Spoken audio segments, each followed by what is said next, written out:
Assalamualaikum warahmatullahi taala wabarakatuh. A'udzu billahi minasy syaithanir rajim. Bismillahirrahmanirrahim. Alhamdulillahi rabbil alamin. Wassalatu wassalamu ala asyrafil anbiya'i wal mursalin wa ala alihi wa sahbihi ajma'in. Allahumma rabbi shrah li sadri wa yassir li amri. واحلل عقدة من لساني يفقه قولي ولا حول ولا قوة إلا بالله العلي العظيم. اللهم انفعنا بما علمتنا وعلمنا ما ينفعنا وعلمنا ما جهلنا وذكرنا ما نسينا. اللهم يسر ولا تعسر رب تمم بالخير. اللهم افتح علينا فتوح العارفين وفقنا توفيق الصالحين. اللهم لا سهل إلا ما جعلته سهلا وأنت تجعل الحزن إذا شئت سهلا. اللهم اجعلنا من السعداء المقبولين ولا تجعلنا من الأشقياء المردودين. اللهم صل وسلم وبارك على سيدنا محمد وعلى آله وصحبه أجمعين والحمد لله رب العالمين. InsyaAllah kita sambung semula pengajian kitab Bulughul Maram, kitab yang dikarang oleh Al-Imam Al-Hafidh Ibn Hajar Al-Asqalani rahimahullahu subhanahu wa ta'ala, iaitu sebuah kitab yang membincangkan tentang hadis-hadis yang berkait dengan hukum hakam. Baik, hadis yang ke-891 daripada kitab Bulughul Maram. Katanya, wa an Amr bin Syarid an abihi qala Rasulullah sallallahu alaihi wasallam layyul wajidi yuhillu 'irdahu wa 'uqubatah. Rawahu Abu Dawud wan Nasa'i wa 'allaqahu al-Bukhari wa sahhahu Ibn Hibban. Maksudnya daripada Amr bin Syarid, daripada bapanya. Kata bapanya, Rasulullah sallallahu alaihi wasallam bersabda, orang yang berkemampuan menangguh-nangguh pembayaran hutangnya, menghalal ia akan tercemar kehormatannya dan berhak mendapat hukuman. Hadis ini diriwayat oleh Imam Abu Dawud, Imam An-Nasa'i, dan diriwayat oleh Imam Bukhari secara ta'liq, dengan maksud Imam Bukhari membuangkan permulaan sanad. Dan hadis ini dinilai sahih oleh Imam Ibn Hibban. Muslimin muslimat yang dirahmati oleh Allah Subhanahu wa taala. Jadi dalam hadis ni Nabi sallallahu alaihi wasallam menjelaskan hukum kepada kita bahawasanya orang yang berhutang, ketika sampai dah masa pembayaran hutang, tiba-tiba dia menangguhkan pembayaran hutangnya, sedangkan dia mampu, maka perkara tersebut ataupun perbuatan tersebut menghalalkan irdah. Irdah ni maksudnya harga dirinya. Itu makna ird.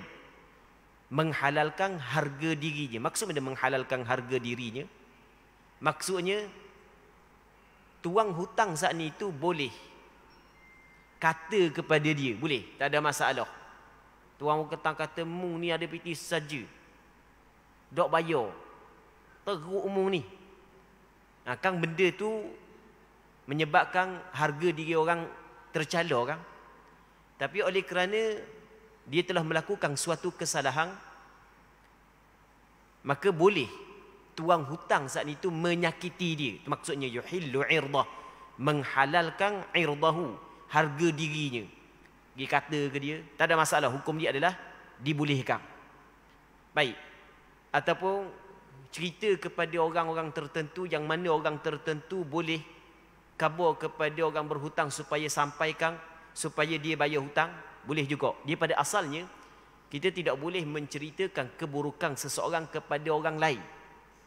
Menceritakan keburukan seseorang kepada orang lain, dia termasuk dalam ghibah, mengumpat yang dilarang oleh agama.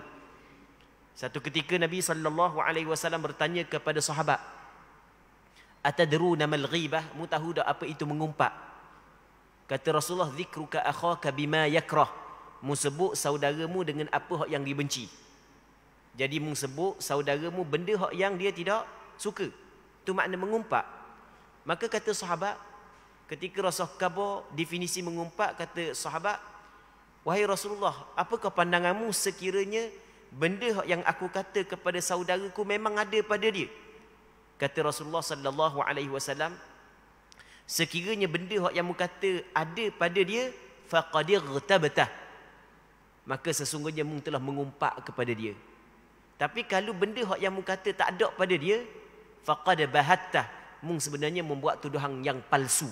Hak tu lebih teruk lagi daripada mengumpat. Jadi pada asalnya tidak boleh kita menyakiti saudara kita dengan perkataan dan perbuatan, tu pada asal. Dalam sebuah hadis kata Nabi sallallahu alaihi wasallam, al-muslimu man salimal muslimuna min lisanihi wa yadihi. Orang Islam yang sebenar dah adalah orang Islam yang mana saudara dia selamat daripada kejahatan mulut dan kejahatan tangan. Dia tidak kata, dia tidak menyakiti saudara dia dengan perkataan dan perbuatan. Itu adalah orang Islam yang hakiki, hak yang sungguh, hak yang sempurna keislamannya. Tetapi dalam hal-hal tertentu, syarak mengizinkan kita saat itu menyakiti orang dengan perkataan. Antaranya adalah ketika orang tu berhutang dengan kita dan dia mampu untuk bayar, siapa masa bayar dah, tiba-tiba dia tak bayar, dia buat penangguhan. Pas esok, esok. Esok. Pacarah esok. Jadi masa berhutang saat itu pandai sangat. Pada kita kata tak apalah, kita ambil piti esok dah. Nak guna lalu hari ni apa sekali, macam-macam alasan yang diberikan agar diberikan hutang selalu. Sampai masa bayar, nya kona kok tu, kona kok ni tak mau bayar. Sedangkan dia mampu bayar, tu maksudnya al-wajid. Dia mampu bayar. Maka perbuatan ini adalah perbuatan yang salah, perbuatan yang jahat, perbuatan yang dinamakan sebagai perbuatan zalim. Di sana ada hadis yang dikeluarkan oleh Imam Bukhari dan Muslim dalam kitab sahihnya, kata Nabi sallallahu alaihi wasallam, matlul ghaniyyi zulmun. Apa maksud matlu? Penangguhan orang yang mampu untuk membayar hutang adalah zalim. Jadi apabila zalim, maka diharuskan kepada orang tuang hutang untuk mengangkat. Sebab tuang hutang sekarang ni dizalimi. Tuang hutang sekarang ni dizalimi. Sepatutnya siapa masa bayar, kena bayar. Tapi dia tidak bayar, sedangkan dia mampu, maka dia dizalimi. Apabila orang tu dizalimi, maka diberi keizinan kepada dia menyakiti orang yang berhutang dengan perkataan. Itu maksud yuhillu irdah. Dalam Al-Quranul Karim, Allah Subhanahu wa taala berfirman, la yuhibbullahu al-jahra bis-su'i minal qawli illa man zulim. Allah Subhanahu wa taala tidak menyukai perkataan buruk yang diucapkan secara terus terang kecuali oleh orang yang dizalimi. Jadi kalau orang yang dizalimi tak ada masalah. Boleh dia mengucapkan perkataan yang buruk dengan nyata, dengan jelas. Baik. Muslimin muslimat yang dirahmati oleh Allah Subhanahu wa taala. Itu yang pertama. Yang keduanya wa'uqubatah. Jadi penangguhan hutang oleh orang yang mempunyai kemampuan untuk bayar, ketika sampai masa bayar, tak bayar lagi, maka menghalalkan akan uqubah. Uqubah ni maksud dia uqubah menghalalkan akan hukuman ke atas dia. Maksudnya pihak pemerintah boleh tahan orang tersebut. Boleh tangkap orang tersebut. Boleh menjatuhkan hukuman kepada orang tersebut supaya dia membayar hutang. Maksudnya kalau pihak pemerintah buat begitu, tahan dia, takak dia, bukanlah dikirakan melakukan kezaliman kepada orang tersebut. Kerana dia sebenarnya hak yang melakukan kezaliman kepada tuang hutang. Muslimin muslimat yang dirahmati oleh Allah Subhanahu wa taala. Dalam hadis ni Rasulullah sebut layyul wajid. Layyu ni maksudnya penangguhan orang yang mampu. Jadi benda yang kita faham, kalau sekiranya orang tu tidak mampu, maka tidak boleh kita buat begitu. Dia orang yang berhutang dengan kita, sampai masa bayar hutang, dia terbahagi kepada empat. Dia terbagi kepada empat. Yang pertama sekali adalah dia tidak mempunyai sedikit pun harta untuk bayar hutang. Tak ada sikit pun harta. Dan memang harta dia tak ada langsung. Bukan hanya untuk pembayar hutang, harta lain pun tak ada. Maksudnya dia tidak memiliki sedikit pun harta sampai ketika bayar hutang. Okey, itu yang pertama. Yang keduanya, harta dia ada. Tetapi kalau pergi jual belaka harta dia pun belum mencukupi untuk bayar hutang dia. Maka orang ni dinamakan sebagai orang muflis. Yang golongan yang pertama, golongan yang kedua dinamakan sebagai orang muflis. Hak yang kita bincang pada minggu lepas. Yang ketiganya, sama banyak di antara harta yang dimiliki dengan hutang dia. Contoh dia hutang 10,000. Harta dia kalau jual semua sekali 10,000 je tak lebih. Kalau lebih mungkin lebih 1 sen gitu je. Okay, kita kata tak lebih lah, sama banyak je. Okay, yang keempatnya adalah harta dia melebihi hutang dia. Harta dia lebih banyak daripada hutang. Maksudnya hutang 10,000 tapi harta dia nilai-nilai semua sekali ada 20,000 sebagai contoh. Dia ada 4. Baik. Jadi hak yang kata layul wajid yuhillu irdahu wa uqubah ni, penangguhan orang hak yang mampu untuk membayar hutang, yang menghalalkan untuk kita menjatuhkan air muka dia, yang menghalalkan untuk menjatuhkan hukuman kepada dia, adalah golongan hak yang harta dia sama banyak dengan hutang. Sebab dia boleh bayar hutang, yang pertama. Yang keduanya adalah harta dia lebih banyak daripada hutang dia. Dua golongan ini. Baik, tetapi kalaulah tak ada langsung harta, maka ketika itu tidak boleh kita buat sebagaimana hak yang kita sebut nak jatuh hukuman, tak boleh. Kerana dalam Al-Quran, dalam ayat yang lain Allah Subhanahu wa taala berfirman, wa in kana dhu usratin fanadhiratun ila maisarah. Sekiranya orang berhutang saat itu tak mampu untuk bayar hutang, maka menjadi kewajipan kepada pemberi hutang memberi penangguhan kepada orang yang berhutang untuk membayar hutangnya sehingga kepada dia mampu. Itu maksudnya. Jadi kalau orang yang berhutang tidak mampu untuk membayar hutang, menjadi kewajipan kepada tuang hutang untuk memberi penangguhan kepada orang yang berhutang sehingga mampu untuk dia membayar hutangnya. Berapa dah? Okey, itu yang pertama kan, hak yang tak ada langsung. Hak yang kedua, hak yang ada juga harta dia. Tapi harta dia dengan hutang saat ni tu, harta dia dengan hutang adalah harta lebih sedikit. Harta dia lebih sedikit daripada hutang dia. Bagaimana hak yang perlu kita buat? Hak ni kita akan baca lepas daripada ni. Hak yang kedua saat ni tu, hak yang harta dia ada tapi kurang daripada pembayaran hutang. Maksudnya hutang dia 10,000, harta dia kalau jual belaka ada 5,000 je. Bagaimana hak yang perlu kita buat? Nanti kita cerita lepas daripada ni ketika kita membaca hadis yang berkait dengan hutang Mu'ad bin Jabal. Nanti kita akan cerita lepas daripada ni. Baik. Jadi hadis yang kita baca tadi adalah hadis ni dikeluarkan diriwayat oleh Imam Abu Daud dalam kitab sunangnya, diriwayat oleh Imam An-Nasai dalam kitab sunangnya, dan juga dikeluarkan oleh Imam Bukhari dalam kitab sahihnya. Cuma Imam Bukhari mengeluarkan hadis ini secara muallaq. Okey, kita sebutlah benda sikit muallaq sebab kita belajar kitab hadis ni banyak. Kita dengar perkataan hadis muallaq bagi Imam Bukhari ataupun Imam Bukhari riwayat secara ta'liq. Dimaksud hadis muallaq ataupun hadis yang diriwayat oleh Imam Bukhari secara ta'liq adalah Imam Bukhari tidak menyebut permulaan sanad. Yang pada asalnya kita nak menilai sesuatu hadis sahih ataupun tidak, mesti kena sanad dia bersambung. Jadi apabila Imam Bukhari menghadafkan permulaan sanad, jadi pada zahirnya sanad dia tidak bersambung pada zahir. Tapi ada perbincangan yang panjang lah dalam masalah hadis muallaq bagi Imam Bukhari. Dan hadis ini dinilai sahih oleh Imam Ibn Hibban. Baik, seterusnya. Wa an Abi Sa'id al-Khudri radhiyallahu anhu qala usiba rajulun fi ahdi Rasulillah sallallahu alaihi wasallam fi thimarin ibta'aha fakathura daynuhu faqala Rasulullah sallallahu alaihi wasallam tasaddaqu alaihi fatasaddaqa an-nasu alaihi ولم يبلغ ذلك وفاء دينه فقال رسول الله صلى الله عليه وسلم لغرمائه خذوا ما وجدتم وليس لكم إلا ذلك رواه مسلم. Maksudnya daripada Abi Sa'id Al-Khudri radhiyallahu anhu katanya bahawa pada zaman Rasulullah pernah ada seorang lelaki yang ditimpa musibah kerugian buah-buahan yang telah dibelinya sehingga hutangnya banyak.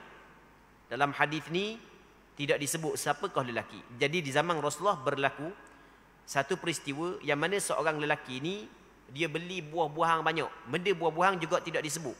Tapi ada sebahagian daripada ulama ketika mensyarahkan hadis ini menyebut yang dimaksud dengan buah-buahan di sini adalah buah-buahan maksud buah-buahan di sini adalah tamar. Kerana buah-buahan di Madinah adalah tamar.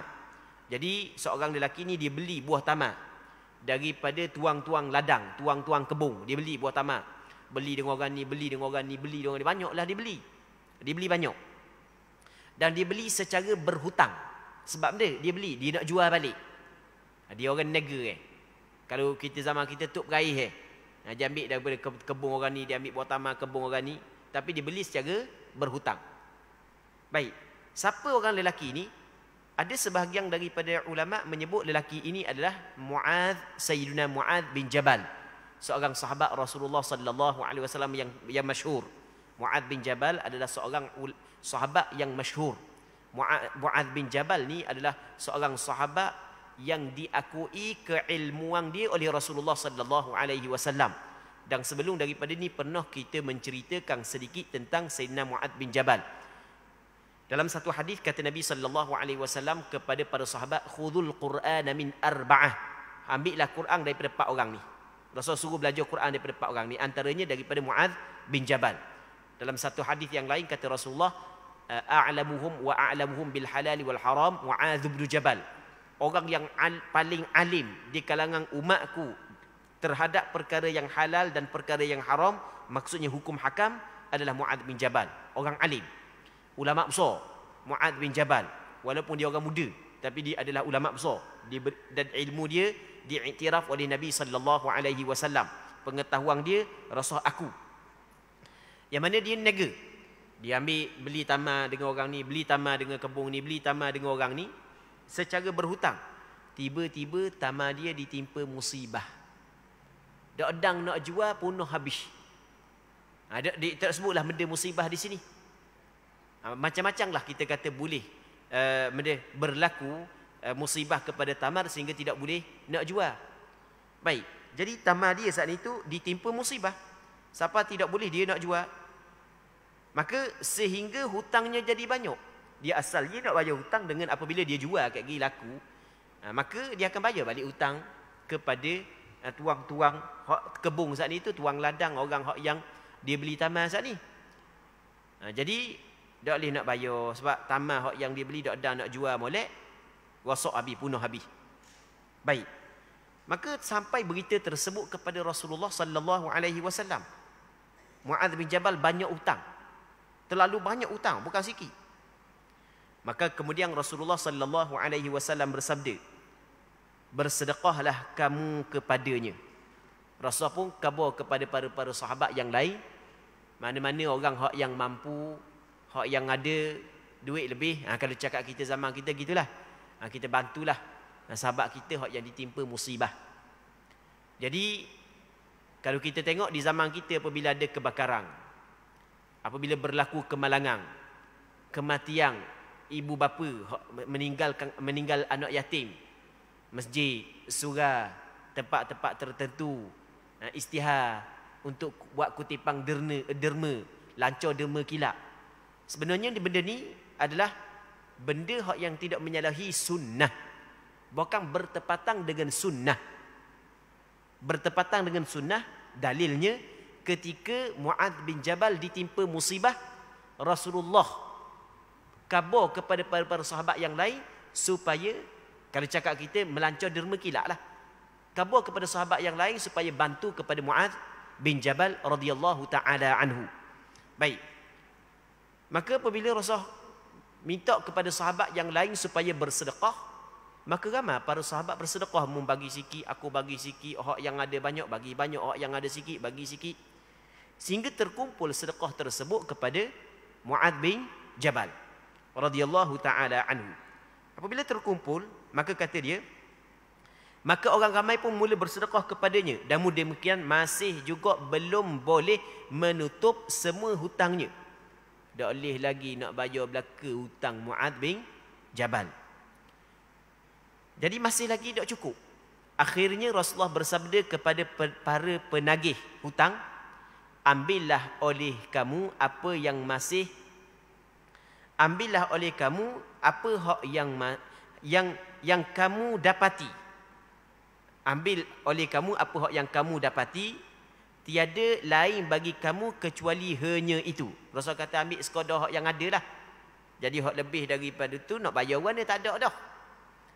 Dia bab ataupun hadis ni diletakkan dalam bab bankrupt ataupun bab muflis. Maksudnya ketika seorang itu ada hutang. Tuan hutang tu ramai. Dan harta dia ataupun hutang melebihi harta dia, maka orang tu dinamakan sebagai orang muflis. Maka setiap seorang daripada tuan hutang berhak terhadap harta dia, nisbah hutang masing-masing. Jadi kita kata contoh, hutang dia kita kira 100,000. Ni sebagai contoh dalam zaman kita 100,000. Hak ni 50,000 dia berhutang. Hak ni 20,000. Hak ni 30,000. Kita tengoklah. Jadi hak ni 50,000 jadi bermakna separuh daripada hutang saat itu adalah milik dia.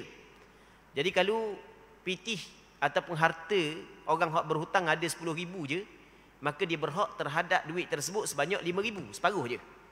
Manakala hak yang 20,000, 2,000, hak yang 30,000, 3,000. Maksudnya kena tengok nisbah kepada hutang. Sebab ramai ni kan. Sekarang itulah dia hak yang dia berhak ambil. Hak lebih nak ambil mana? Tak boleh dah. Lepas tu nak kurung orang ni mana boleh? Sebab dia tak ada benda. Kalau dia ada benda boleh kurung. Macam hak yang kita cerita sebelum daripada ni. Boleh kita jatuhkan hukum. Sekarang ni tak ada benda dah. Okey, itu kita kena faham muslimin muslimat yang dirahmati oleh Allah Subhanahu wa taala. Maksudnya untuk hari itu mungkin ambil sekadar tu je. Jadi hak yang lain, hak yang berbaki akan datang, kalau dia bekerja ada harta, maka bolehlah mentutup untuk hak yang akan datang. Untuk hari itu boleh tutup sekadar hak yang dia ada sahaja. Itu maksud daripada hadis ini. Baik.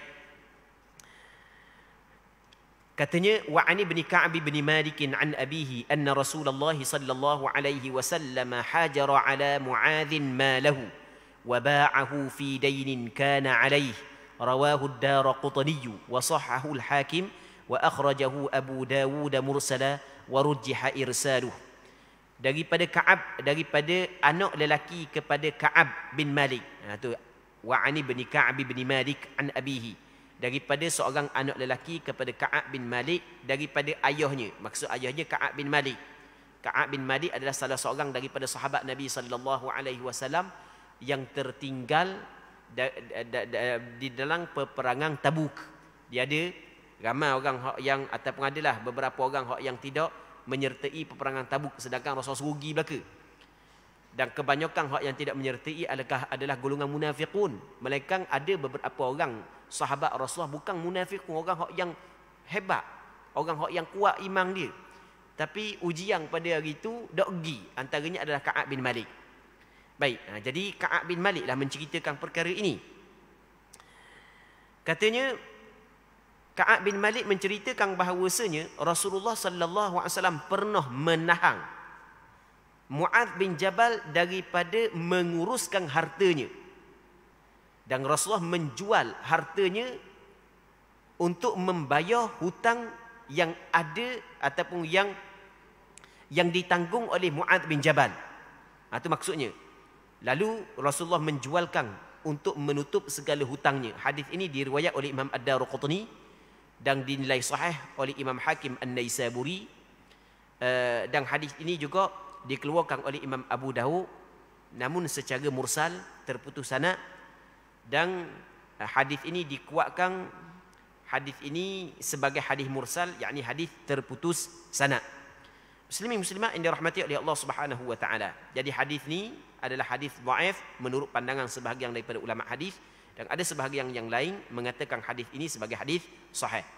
Baik, tapi hak yang lebih kuatnya hadis ini adalah hadis dhaif.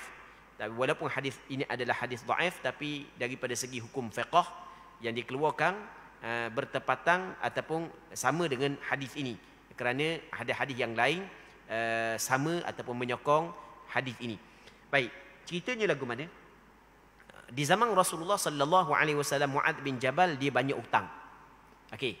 Jadi Mu'adz bin Jabal banyak hutang ni disebut dalam beberapa hadis sahih yang lain. Sebab banyak hutang kita cerita dah tadi. Dalam hadis yang diriwayat oleh Imam Muslim. Sebab dia niaga. Dia beli buah tamar banyak. Akhirnya dak nak jual, penuh habis. Okey. Sebab tu dia banyak hutang, dak nak bayar hutang orang. Dan ada lagi sebab-sebab yang lain. Sebab dia banyak hutang tu. Jadi apabila dia banyak hutang, maka benda yang Rasul buat, jadi Rasul tahan Mu'adz bin Jabal daripada menguruskan harta dia. Dalam istilah ulama fiqh, Mu'adz bin Jabal ketika ni dinamakan dia sebagai golongan mahjurun alaih. Orang yang ditahan daripada menguruskan harta kerana dia telah bankrupt, dia telah muflis. Baik. Lepas tu Rasulullah menjual harta Mu'adz bin Jabal kerana melunaskan hutang yang ditanggung oleh Mu'adz bin Jabal. Maka berpandukan kepada hadis ini, kata ulama, ketika seorang itu banyak hutang, yang mana hutang lebih banyak daripada harta yang dimilikinya, andai kata dijual keseluruhan harta dia pun tidak mampu lagi untuk menjelaskan dan melunaskan semua hutang dia, maka ketika itu dia ditahan daripada menguruskan harta dia. Dia tak boleh dah. Dia tak boleh dah nak sedekah harta dia, nak beli, tak boleh dah ikut dang dah. Mereka benda yang untuk makanan dia, minuman dia. Itu masalah lain lah. Baik. Itu pun ada perbincangan di kalangan ulama. Maka ketika tu pihak, kalau kita tengok pihak pemerintah lah, pihak pemerintah ataupun pihak yang dilantik oleh pemerintah perlu menahan dia daripada menguruskan harta dia dan perlu mengambil harta dia dan dijual harta dia untuk melunaskan hutangnya. Seterusnya katanya, wa ani ibn Umar radhiyallahu anhuma qala uridtu 'ala an-nabiy sallallahu alaihi wasallam yawm Uhud wa ana ibn 14 sanah falam yujizni wa uridtu alaihi yawm al-Khandaq wa ana ibn 15 sanatan fa ajazani muttafaqun alaihi wa fi riwayatin lil Baihaqi falam yujizni wa lam yarani balaght wa sahhahu ibn Khuzaimah. Maksudnya daripada Abdullah bin Umar radhiyallahu taala anhuma, katanya, aku pernah diajukan kepada Nabi sallallahu alaihi wasallam. Dia uridtu ni maksudnya dipamerkan, ditunjuk kepada Rasulullah untuk turut sama dalam peperangan Uhud. Saat itu aku baru berusia 14 tahun. Namun baginda tidak menerimaku. Aku diajukan lagi kepada baginda, maksudnya dibentangkan lagi kepada Rasulullah untuk turut sama dalam peperangan Khandaq ketika usiaku mencapai 15 tahun. Maka barulah baginda sallallahu alaihi wasallam mahu menerimaku. Hadis ini dikeluarkan oleh Imam Bukhari dan Muslim. Menurut riwayat Imam Baihaqi yang dinilai sahih oleh Imam Ibn Khuzaimah, disebut baginda sallallahu alaihi wasallam tidak menerimaku kerana menganggap aku masih belum baligh. Muslimin muslimat yang dirahmati oleh Allah Subhanahu wa taala. Dalam hadis ni Abdullah bin Umar menceritakan benda yang pernah berlaku kepada diri dia, iaitu semasa berlaku peperangan Uhud. Peperangan Uhud dia berlaku pada tahun yang ketiga daripada hijrah. Jadi tahun yang ketiga hijrah terjadinya peperangan Uhud. Jadi masa peperangan Uhud, sebelum Rasulullah sampai ke medan Uhud, Rasulullah tengok dulu tentera. Rasulullah tengok ada beberapa orang sahabat-sahabat yang masih lagi budak-budak, pakat rebut nak pergi perang, nak pergi berjihad. Hebat para sahabat. Padahal berjihad bukan mereka tidak tahu. Mereka tahu bahawasanya dalam peperangan ada kesusahan.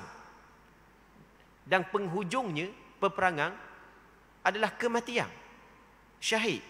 Tapi oleh kerana mereka nak kepada syahid, nak kepada ganjaran, sehingga mereka menyertai peperangan tersebut. Nak pergi juga, berebut nak pergi. Sebahagian daripada sahabat yang kecil, Allahu Rabbi, jauh dengan budak-budak di tempat kita umur 14, 15. Hak tu duduk serabut dengan main game je. Hak besar tu, bukan hak besar tu, hak tua-tua pun sama juga. Baik. Tengok para sahabat Nabi sallallahu alaihi wasallam. Jadi Rasul tengok, Rasul cek dulu tentera. Maka ternyata pada peperangan Uhud yang berlaku pada tahun yang ketiga daripada hijrah Nabi sallallahu alaihi wasallam, Abdullah bin Umar berusia 14 tahun. Dalam riwayat yang diriwayat oleh Imam Baihaqi menyebut Rasulullah tidak memberi keizinan kepada aku untuk menyertai peperangan Uhud kerana Rasulullah menganggap aku belum lagi baligh.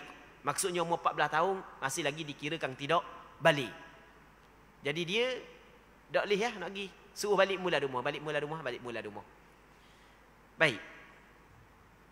Tapi dalam peperangan Khandaq mengikut pandangan yang masyhur, dia berlaku pada tahun yang kelima hijrah. Menurut pandangan masyhur, peperangan Khandaq berlaku pada tahun yang kelima hijrah. Yang mana ketika peperangan Khandaq, sekali lagi dia nak menyertai tentera untuk berperang. Di peperangan Khandaq ni adalah, dia Khandaq ni cakap kita parik lah. Dia di Rasulullah dengan para sahabat gali. Kalau kita kata kot macam parik untuk mengelak daripada tentera berkuda masuk ke dalam Madinah. Gali, bukan gali pendek, panjang, jauh dia gali. Dalang, luah. Tapi oleh kerana itu antara satu-satunya ataupun itu adalah salah satu je cara yang dapat menghalang tentera berkuda daripada masuk ke Madinah, maka Rasulullah menerima cara tersebut, Rasulullah gali. Baik. Dalam peperangan Khandaq ketika tu umur dia 15 tahun dah. Maka Rasulullah bagi izin. Rasulullah bagi izin kepada dia untuk menyertai peperangan Khandaq. Baik.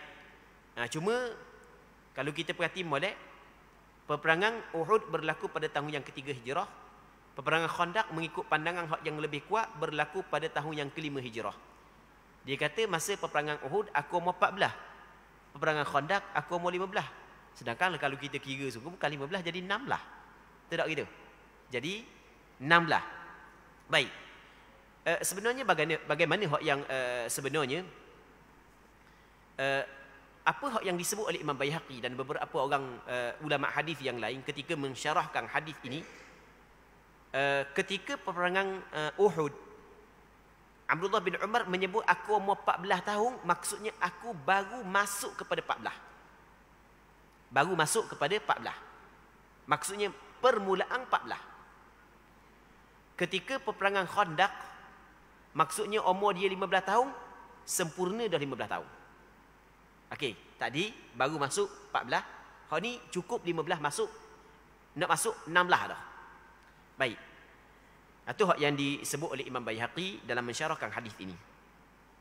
Maka daripada hadis ni, sebahagian daripada ulama fiqh, iaitu ulama mazhab Imam Syafi'i, mengatakan bahawasanya antara tanda balik seseorang, sama ada lelaki dan perempuan, adalah apabila dia berusia 15 tahun ataupun cukup 15 tahun masuk tahun yang ke-16. Apabila umur dia cukup 15 tahun masuk tahun yang ke-16, maka dikirakan dia telah balik. Tapi 15 tahun di sini bukan dikira dengan tahun Masihi, tapi dikira dengan tahun Islam. Jadi orang ni start dari dia dilahirkan bila? Kata dilahirkan pada tahun sekian-sekian. Sampai ke sekarang ni kalau tengok daripada tarikh dia dilahirkan sampai sekarang ni cukup dah 15. Masuk dah 16 sempurna dah 15. Maka dia dikirakan balik. Balik dengan tahun. Dia alamat balik ni ada 3 yang disebut oleh ulama fiqh mazhab Imam Syafi'i. Yang mana dalam 3 ni 2 ada pada lelaki dan perempuan, 1 hanya khusus untuk perempuan. Hak yang ada pada lelaki dan perempuan, tanda ni adalah cukup umur 15 tahun.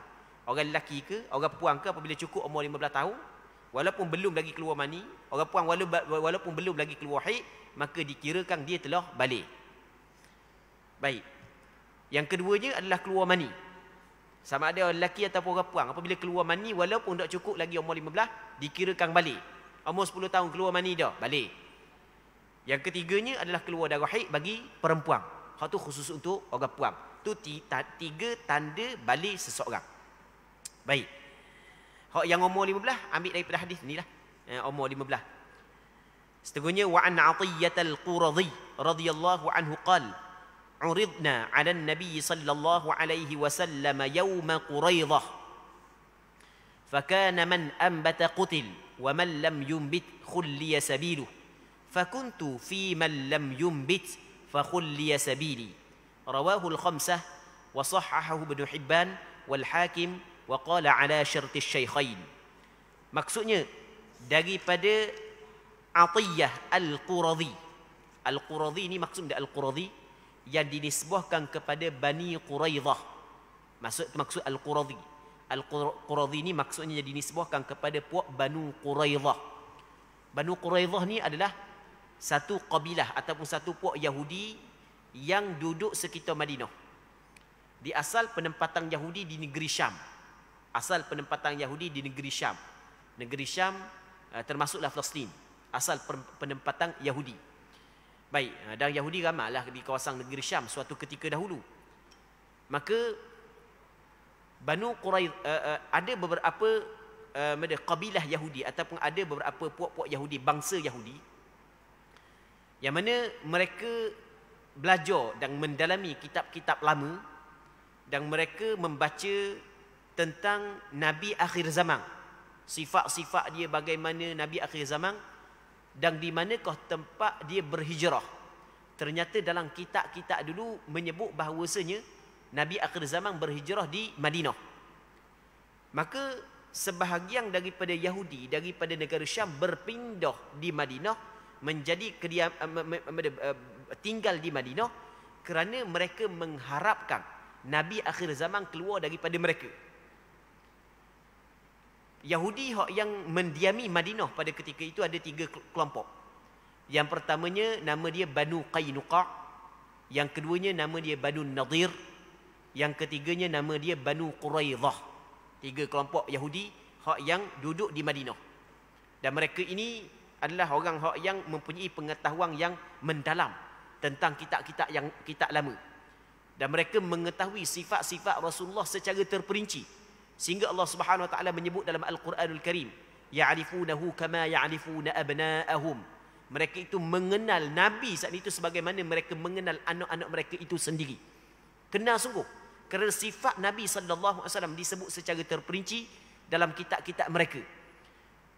Dan mereka itu mengkaji sungguh, bukan kaji lolok-lolok. Sehingga mereka sanggup tinggal kampung halaman mereka di negeri Syam, berpindah ke Madinah. Sebab memang betul-betul mereka meyakini apa yang disebut dalam kitab mereka, mengetahui perjalanan Nabi akhir zaman. Apabila Rasul sampai di Madinah, ini kena cerita sikit untuk kita faham hadis ni. Apabila Rasul sampai di Madinah, Rasulullah berdamai dengan puak-puak Yahudi. Adalah perjanjian yang Rasulullah buat dengan puak-puak Yahudi, yang mana sebahagian daripada puak Yahudi pada awalnya telah mengkhianati janji. Ada orang ni nak bunuh Rasulullah, ada macam-macam. Maka akhirnya Rasulullah memerangi mereka. Antara Yahudi yang mengkhianati Rasulullah adalah Banu Quraidah. Antara Yahudi yang mengkhianati Rasulullah sallallahu alaihi wasallam adalah Banu Quraidah. Yang mana Banu Quraidah dalam peperangan Ahzab pada asalnya dia berjanji dengan Rasulullah untuk membela Rasulullah, tapi dalam peperangan Ahzab tengah-tengah duk perang saat itu, tengah-tengah nak perang, tiba-tiba dia mengkhianati janji, dia bersama dengan puak Ahzab.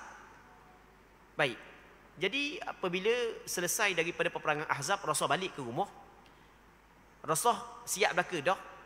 Tiba-tiba mari malaikat Jibril jumpa dengan Rasulullah, khabar kepada Rasul bahawasanya Allah Taala memerintahkan kepada Rasulullah supaya serang pula ataupun perang pula dengan Banu Quraidah kerana mereka telah mengkhianati janji.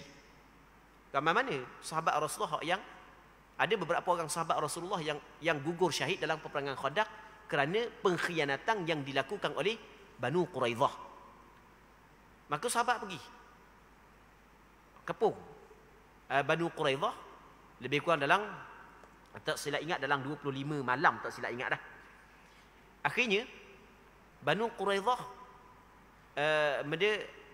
akak-akak degah kalah, mengaku kalah. Cuma dia minta untuk bagaimana nak jatuhkan hukuman kepada dia. Dia minta orang yang akan menjatuhkan hukuman kepada dia adalah Sayyidina Sa'ad bin Mu'adh. Kerana Sa'ad bin Mu'adz adalah seorang sahabat daripada puak Ansar yang pernah berjanji dan bersumpah setia dengan Banu Quraidah. Jadi dia menganggap kalau Sayyidina Sa'ad bin Mu'adz menjatuhkan hukuman mungkin ringan sikit. Dia tak mahu Rasul jatuh hukuman kepada dia. Dia nak Sa'ad bin Mu'adz yang menjatuhkan hukuman kepada dia. Yang pada ketika itu Sa'ad bin Mu'adz cedera paruh. Kena panah di lengan dia. Ni cedera paruh ni. Darah mengalir, masih lagi dirawat. Maka Rasul suruh panggil. Sahabat suruh bawa Sayyidina Sa'ad bin Mu'adz mari ke sini untuk menjatuhkan hukuman. Maka apabila Sa'ad bin Mu'adz siapa? Sa'ad bin Mu'adz kata pada hari ini aku akan menjatuhkan hukuman dan aku tidak akan hirau sedikit pun siapa pun yang mencela kepadaku demi untuk melaksanakan perintah Allah Subhanahu wa taala. Maka dia kata aku menjatuhkan hukuman hari ini sebab puak Banu Quraidah telah bersetuju melantik Sa'ad bin Mu'adz sebagai hakim. Maka Rasul suruh kepada dia. Bagaimana Sa'ad bin Mu'adz menjatuh hukuman, begitu yang akan dilaksanakan kepada Yahudi Banu Quraidah. Maka Sa'ad bin Mu'adz kata lagu mana? Perempuan di kalangan mereka kita tawang. Kanak-kanak kita tawang. Manakala orang dewasa kita bunuh. Sebab punca daripada dia kan sahabat yang terbunuh dalam peperangan tersebut. Jadi apabila Sa'ad bin Mu'adz menjatuhkan hukuman begitu, kata Rasulullah, mung telah menjatuhkan hukuman sebagaimana hak yang ditetapkan oleh Allah Subhanahu wa taala, bertepatan dengan hukum Allah Subhanahu wa taala. Okey. Kanak-kanak lelaki dibebaskan, orang dewasa dibunuh. Sekarang ni bagaimanakah penentuan kanak-kanak dengan orang dewasa? Baik. Ketika tu Rasulullah sallallahu alaihi wasallam suruh para sahabat ataupun apa hak yang dilakukan oleh para sahabat, gagah dalam kain. Mana hak yang tumbuh bulu hari-hari dikirakan dewasa, hak yang belum lagi tumbuh bulu hari-hari dikirakan kanak-kanak. Orang hak yang tumbuh bulu hari-hari semuanya dibunuh, dikira dewasa dah, balik dah. Maka atas ataupun berpandu secara kebetulan Atiyah Al-Quradhi dia sebut lagu mana? Ketika aku dipamerkan kepada Rasulullah, ditunjukkan kepada Rasulullah, ketika aku belum lagi tumbuh bulu hari-hari. Jadi maksudnya dia orang yang terselamat daripada dibunuh. Baik. Jadi dalam hadis ni menyebut orang hak yang belum lagi tumbuh bulu hari-hari tidak dibunuh, orang hak yang tumbuh bulu hari-hari dah dibunuh. Baik. Maka berpandukan kepada hadis ini, ada sebahagian daripada ulama fiqh mengatakan antara tanda balik adalah tumbuh bulu hari-hari. Ini pandangan sebahagian ulama fiqh. Namun mazhab Imam Syafi'i tidak menjadikan tumbuh bulu hari-hari ini sebagai alamat balik kepada orang Islam, tapi menjadi alamat balik kepada orang bukan Islam. Okey, itu mengikut pandangan mazhab Imam Syafi'i. Baik. Hadis ini dinilai sahih oleh Imam Ibn Hibban dan begitu juga dinilai sahih oleh Imam Hakim An-Naisaburi. Kata Imam Hakim An-Naisaburi, hadis ini adalah sahih mengikut syarat Bukhari dan Muslim. Jadi untuk malam ni kita berhenti sini dulu. Kita mengharapkan apa yang kita bincang pada malam yang mulia ini diberkati oleh Allah Subhanahu wa taala. Allah Subhanahu wa taala a'la wa adam. Allahumma haqqiqna bi ittiba'i nabiyyika Muhammadin sallallahu alaihi wasallam zahiran wa batina. Allahumma inna nas'aluka al-ikhlasa fil qawli wal 'amal. Sallallahu ala sayyidina Muhammad wa ala alihi wa sahbihi ajma'in.